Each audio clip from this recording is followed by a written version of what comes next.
Hello everybody, I Shreya Katyal welcome you all to today's talk.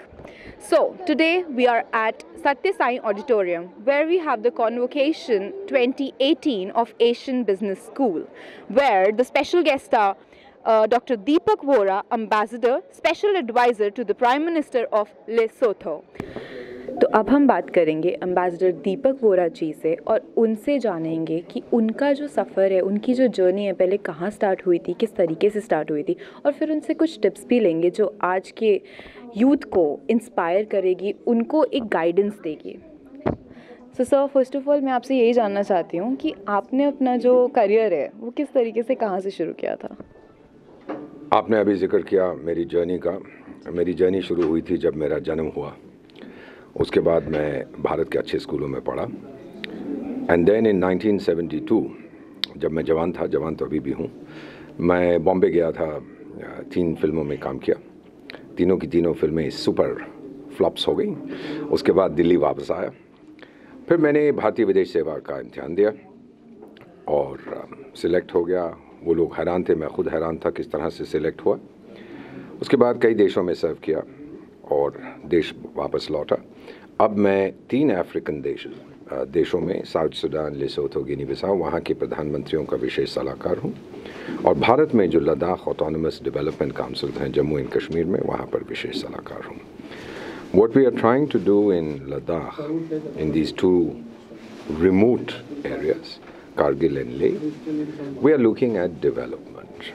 और जो आप business students हैं जो ये देख रहे हैं, आपको स्पष्ट रूप से एक चीज़ बताना चाहता हूँ that my specialisation is in development of remote areas. Africa में भी जिन देशों में मैं काम करता हूँ, we look at it. There are 3 essential requirements. अगर आपको कोई कहे कि चौथी चीज़ है तो उसका विश्वास मत करिएगा।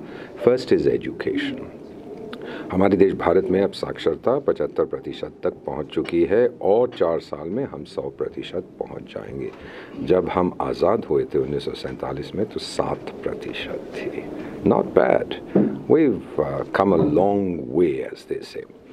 दूसरी चीज़ जो बहुत आवश्यक है दैट इज़ हेल्थ।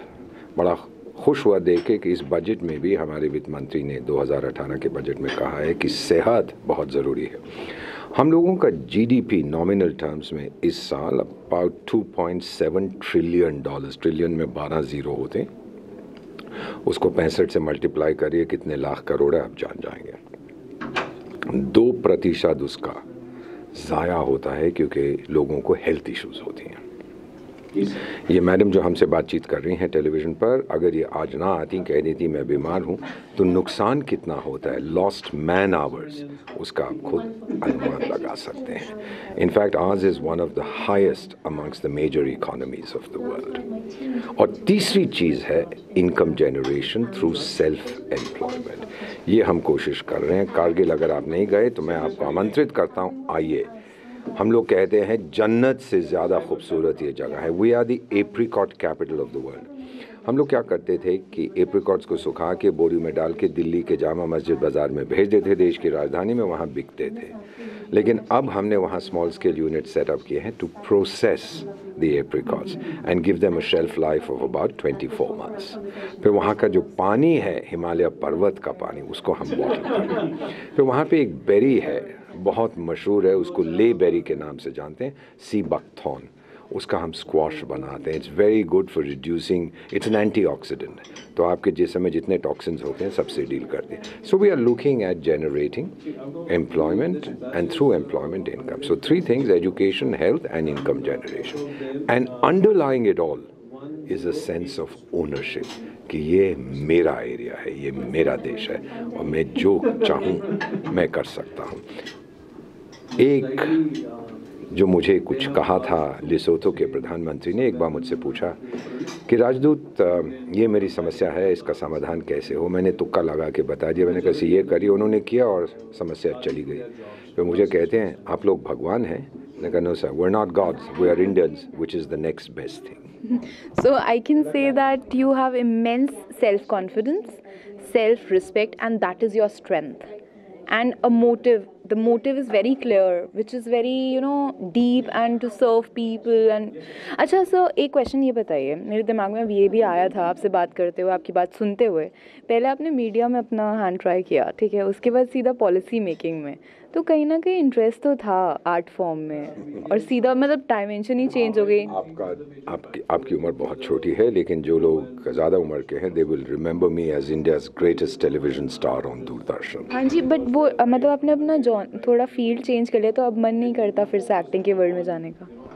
इस उम्र में दादा का रोल करने का जवान हूँ, लेकिन अब कोई इच्छा नहीं है। I am very please with what I am doing, working in Africa, working in India. सबसे बड़ी चीज़ ये है कि आपसे एक बात साझी करना चाहता हूँ। आप देख रही हैं, ज़रा मेरे कोट की फ़ोटो लीजिएगा। इस तरफ ये लेबल पे देख रही हैं, इस पे 2 झंडे हैं, एक भारत का है, दूसरा पोलैंड का है जहाँ पे मैं राजदूत रहा था, और इस तरफ देखिए केवल भारत का है। अब आप पूछिए कि 2 जगह भारत का क्यों लगा? ये तो मैत्रेयी के तौर पे लगा, इंडिया एंड पोलैंड, और ये मेरे डॉक्टर के लिए है। यदि कभी मुझे ब्लड ट्रांसफ्यूजन की आवश्यकता पड़े, डॉक्टर को मालूम होना चाहिए कि मेरा खून तिरंगे रंग का है। I must say you are a beautiful person and beautiful thinking you have. Kargil कभी गए तो वहाँ पर एक पहाड़ी है अपाती। अपाती में बुद्धा का 100 फुट का एक बहुत पुराना 2000 साल पुराना स्टैचू है जो पहाड़ में गड़ा हुआ है, उन्होंने बनाया था। बामियान बुद्धा फैमिली जो अफ़गानिस्तान में थी, जिसको तालिबान ने उड़ा दिया था। यहाँ पर हम लोग कारगिल में 100% हम लोग शिया मुसलमान हैं। मेरी माँ बुद्धिस्ट थी, तो जब भी मैं अपाती में जाता हूँ, मैं ले से जो बुद्धिस्ट एरिया है 2 लामा को बुलाता हूँ, मेरी माँ की आत्मा के लिए शांति प्रार्थना करते हैं। सारा गांव वहाँ आता है जब प्रार्थना करते हैं, और मैं कई बार उनसे पूछता हूँ कि यहाँ तो बुद्धिस्ट प्रार्थना हो रही है, आप लोग तो मुसलमान हैं। जवाब वो देते हैं, साहब ये जो स्टैचू है बुद्धा की, ये हमारा रखवाला है, कोई हाथ तो लगा के देखे इसको। That ma'am is India, I am not India, you are not India, people living in big cities, we are not India. But वो कारगिली लोग जो ऐसा सोचते हैं कि बुद्ध भी हमारा है, कृष्णा भी हमारा है, राम भी हमारा है, अल्लाह भी हमारा है, वो है असली भारत। वो भारत जो हकीकत है, हमें उसको बनाना नहीं है, इट्स हियर ऑलरेडी, सिर्फ आंखें खोल के उसको पहचानना है। ब्यूटीफुल। आपकी बातें ऐसी हैं कि मेरे को अपने क्वेश्चंस ही भुला देती हैं। अच्छा, मेरा क्वेश्चन ये था आपसे अभी कि ये जो बच्चे हैं, ये अब अपनी स्टडीज़ कंप्लीट करके कंफर्ट जोन से बाहर जा रहे हैं, रियल वर्ल्ड को फेस करने वाले हैं, तो आप इनके लिए कोई मैसेज देना चाहेंगे या फिर इनके लिए कोई एडवाइस देना चाहेंगे कि how to go about it? 2 चीज़ें आपको बताना चाहता हूँ। ये मैडम बोली कि ये क्वेश्चंस अपने भूल गए हैं मेरी बातें सुन के, इनकी बातें सुन के तो मैं अपना नाम भी भूल गया हूँ। क्या था मेरा नाम? हाँ, दीपक वोरा, माफ़ी चाहता हूँ। अब आपको बताता हूँ 2 चीज़ें, 2 थिंग्स, 3 थिंग्स, 3 चीज़ें बता। आपसे ये ज़्यादा पैसे देंगे अगर 3 चीज़ें बताऊँ। पहला, मेरे एक बचपन के हीरो थे चंगेज़ खान। कौन थे? चंगेज़ खान। बहुत बड़े तानाशाह थे, मंगोलिया से आए थे, वियना यूरोप के गेट्स तक गए, वहाँ से फिर पीछे हट गए। लोग बहुत डरते हैं, आज भी कहते हैं बहुत बड़ा तानाशाह था, लेकिन मैं इज्जत करता हूँ। उसने एक चीज़ कही थी, अगर डरते हो तो मत करो, पर अगर करते हो तो मत डरो।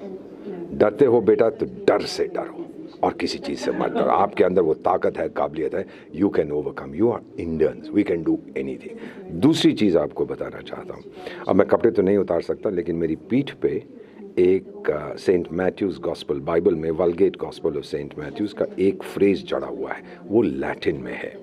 वो है एटियाम सी ओमनेस ईगो नो। मेरी माँ ने लिखवाया था, टैटू करवाया था, एटियाम सी ओमनेस ईगो नो। इसका मतलब होता है भले ही बाकी सब, मैं नहीं। Even if all the others break the law, when all the others do things they should not, I will not. Etiam si omnes ego no. और तीसरी राय, अगर आप राय मांग रही, आपको देता हूँ। ये भी बहुत दिलचस्प कहानी है। उत्तर अफ्रीका में 2200 साल 2200 साल पहले एक वहाँ के बहुत बड़े एम्परर थे, शहनशाह थे, उनका नाम था हैनिबल बारका। रोमन साम्राज्य ने उनके पिताजी हसरुबल को मार दिया था और उनमें ये भावना थी बदला लेने की। तो उन्होंने कहा कि मैं रोम पे हमला करूंगा। उनके जनरल्स ने कहा साहब हमारे पास हाथी तो हैं, वॉर एलिफेंट शायद भारत से लाए थे, 27 वॉर एलिफेंट्स थे और इनको एल्प्स पहाड़ों से ले जाना पड़ेगा जिनकी ऊंचाई 11,500 फुट है, वहाँ पे संभव नहीं है। फिर हैनिबल ने अपने जनरल से पूछा why is it not possible, जवाब दिया देयर इज नो वे, और हैनिबल बोला I will either find a way or I will make a वे। ये आप रखिए, इसको अपने अंदर बांध लीजिएगा, ऐसी कोई चीज़ नहीं है जो आप नहीं कर सकते। लोग कहते हैं नथिंग इज इम्पॉसिबल, मैं कहता हूँ impossible is nothing. That is really beautiful, really inspiring and मुझे बहुत अच्छा लग रहा है। चीज़ और कहूँगा, हाँ जी ज़रूर।